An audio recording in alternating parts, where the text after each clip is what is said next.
Jessica's reflection in the polished metal of the ship's corridor made her turn away, as it always did. By Zelthari standards, she was hideous. Her scales were too pale, almost translucent in places when they should have been a deep, prestigious violet. Her crest was small and asymmetrical, drooping to one side instead of standing proud. Her eyes, worst of all, were an unsettling amber color when proper Zelthari eyes gleamed crimson or gold. She'd heard the whispers since childhood. Defective, malformed, unfortunate.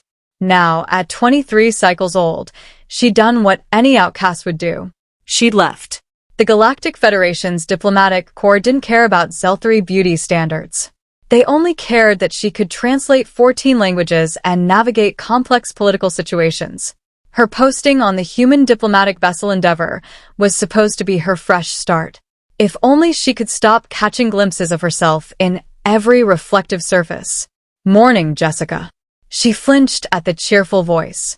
Jack Sullivan, the human cultural liaison, bounded down the corridor with his characteristic energy.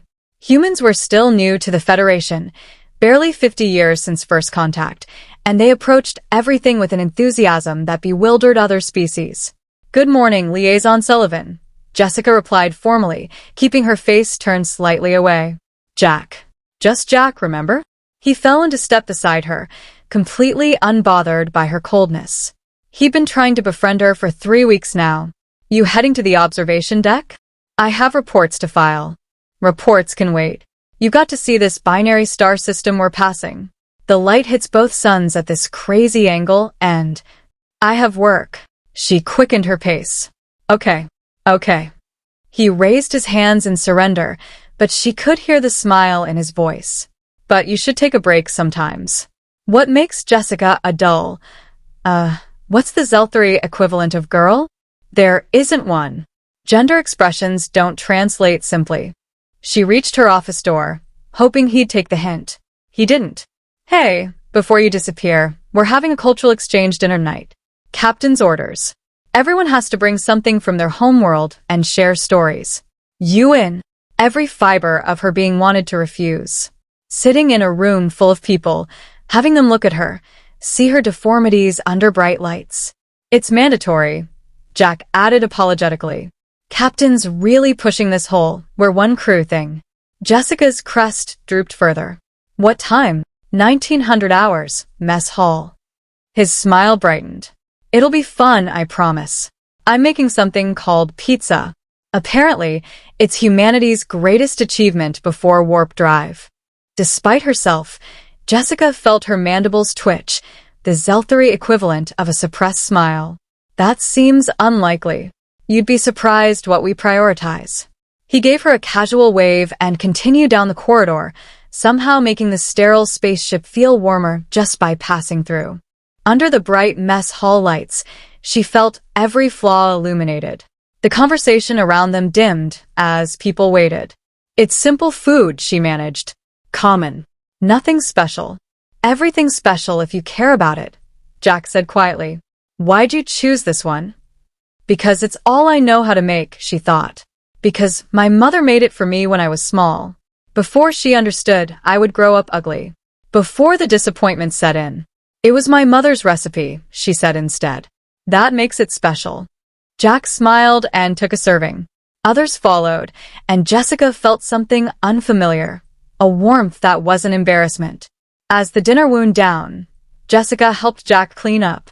They worked in comfortable silence until Jack suddenly stopped, holding a half-empty tray, and just looked at her.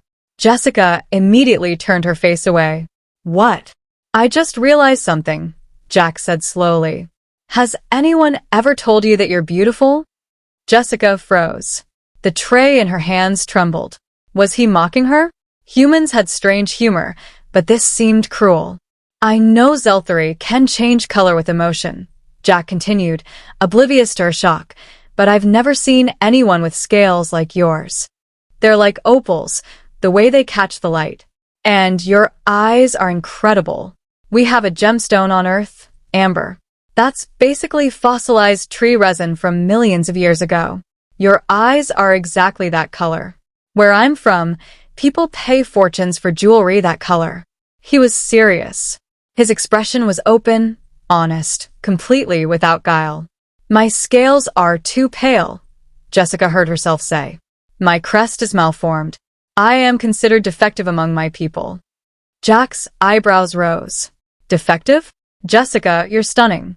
I figured you knew. I figured that was just how Zelthari women looked. And I was over here thinking you were one of the most beautiful beings I'd ever met. Beautiful. The word echoed in her mind in Jack's accent, in his language, in a voice that held no lies. You're not mocking me. Her voice was barely a whisper. What? No, Jessica. Jack set down his tray and faced her fully. Beauty isn't universal. What Zelthari find attractive isn't what humans find attractive. And that's not even getting into the Vorath or the Krellians. I'm sorry your people made you feel like you weren't enough. But from where I'm standing, you're remarkable. Jessica's crest lifted slightly for the first time in years. Her scales shifted, warming to a soft lavender, the Zelthari color for hope. Thank you, she managed. The words were inadequate for the earthquake happening inside her chest. Jack grinned, that easy human smile that lit up his whole face. Anytime. Now come on. Chun saved us some of that Krellian honey, and I want to try it on pizza. That sounds disgusting. Only one way to find out. As Jessica followed Jack back to the table, she caught her reflection in the polished metal wall. For the first time in her life, she didn't immediately look away. Instead, she saw what Jack saw. Opalescent scales that shimmered. Unique eyes that held ancient earth sunlight. A crest that was distinctly her own. Maybe, just maybe, she was beautiful after all, just not by the standards she'd been taught to measure herself against. And perhaps that was the most human lesson of all.